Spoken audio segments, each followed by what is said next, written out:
This is Charlie Ko with TravelMole Media Group in beautiful Barcelona with Monica Eaton-Cardone, who is with a company called Chargebacks911. Sorry, 911. That's okay. I'm not really familiar with your company. I've read up a little bit on your website, but please tell us what Chargebacks911 does. Sure. So the company was founded out of necessity to fill a void in the payment industry to help merchants be able to identify the true source of their chargebacks.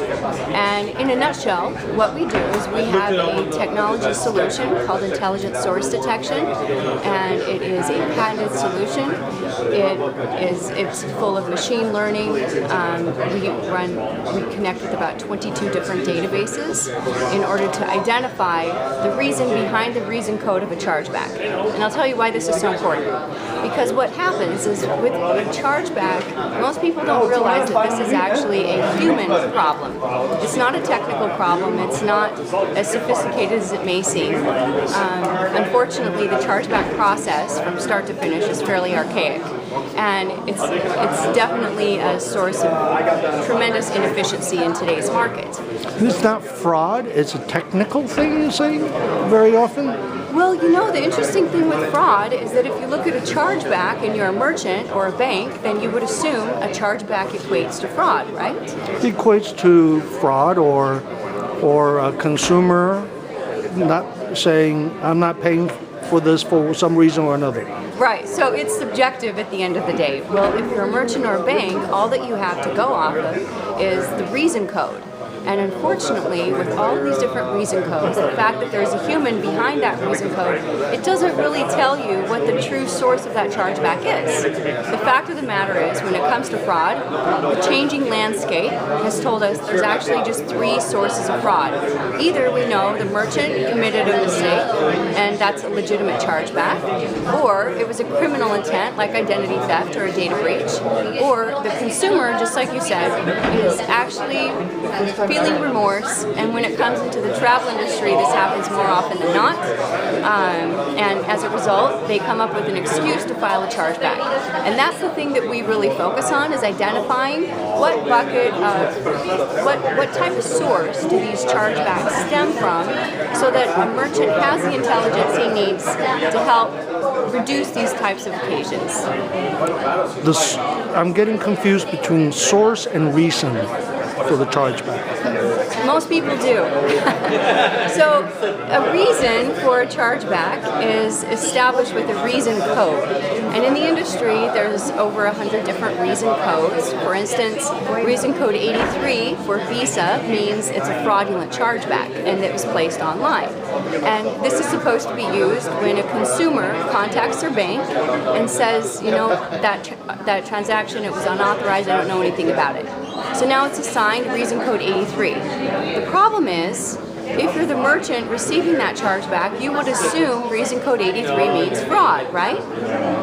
So the issue is that if you contacted that consumer, they may actually let you know that in reality it wasn't fraud. It was buyer's remorse. And they took advantage of a loophole that is currently in the industry today when it comes to online transactions, because there is no face to verify this particular consumer. And oftentimes, banks, in their effort to execute good customer service, the customer is always right, they lack the ability or really the processes to advocate correct due diligence, and as a result you have a customer that files a chargeback under the claim of a reason of fraud, when the real source of that chargeback was buyer's remorse, and the merchant shouldn't have been debited.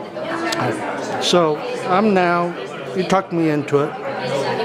I'm going to be your customer, Chargebacks911. My accounting department is getting all these chargebacks, and instead of what they were doing before, scratching the head, calling the consumer, calling the bank or the credit card company, what are you solving for me? So what we would do, we know that everyone, any merchant on the planet learns from trial and error. We all do. In fact, entrepreneurs grow businesses out of trial and error. You learn more from mistakes than you do from success. That's just a way of life. So we actually take those chargebacks, we analyze them, we compare it to all of our different data sources, and we give you rich analytics that you could use as a merchant to improve your business. We'll let you know, look, out of these chargebacks that all came as reason code 83 or fraud, this percentage of these chargebacks was caused because you had an error on your website. Here's a percentage of chargebacks that you can prevent by being more proactive with your customer service center. Here's this percentage of chargebacks that you can actually dispute, because the fact is the consumer doesn't have a right to file a chargeback in this case. So giving that reality behind the scenes and exposing the real source gives the merchant the intelligence they need to be able to learn from this trial and error process and improve their practices so they have less chargeback fraud overall.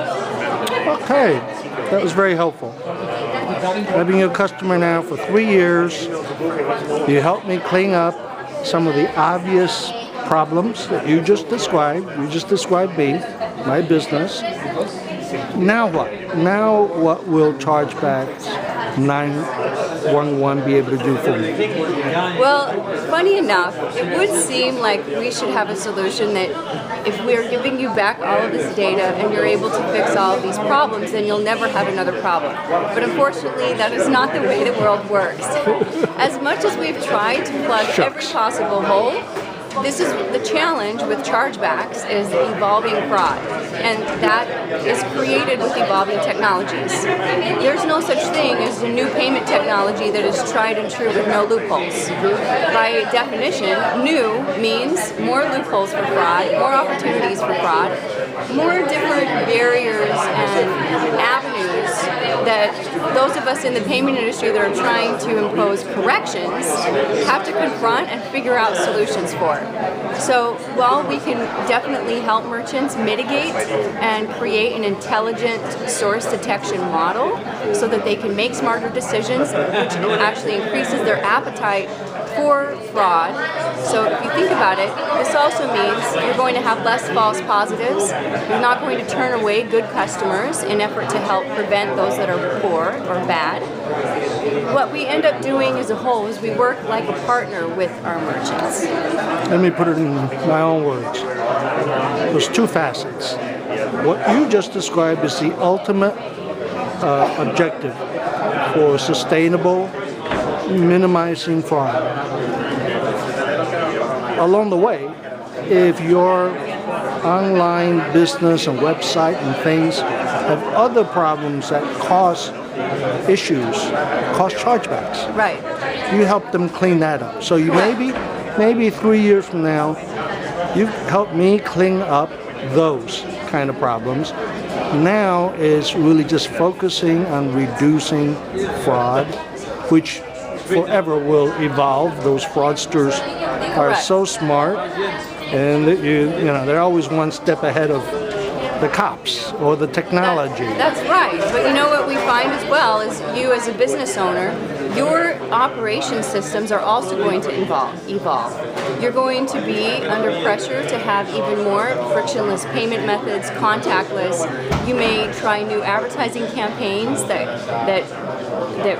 increase your conversion on your website, because you also have to take note of what your competitors are doing. And as a result, this also invites additional operational threats and errors that previously we never would have confronted.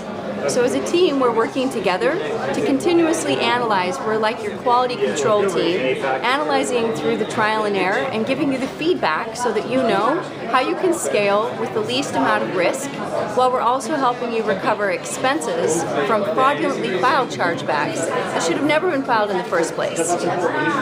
Which markets around the world do you service now? We currently service 22 verticals, and initially when we started, we thought that our solution would only be applicable for a company that was,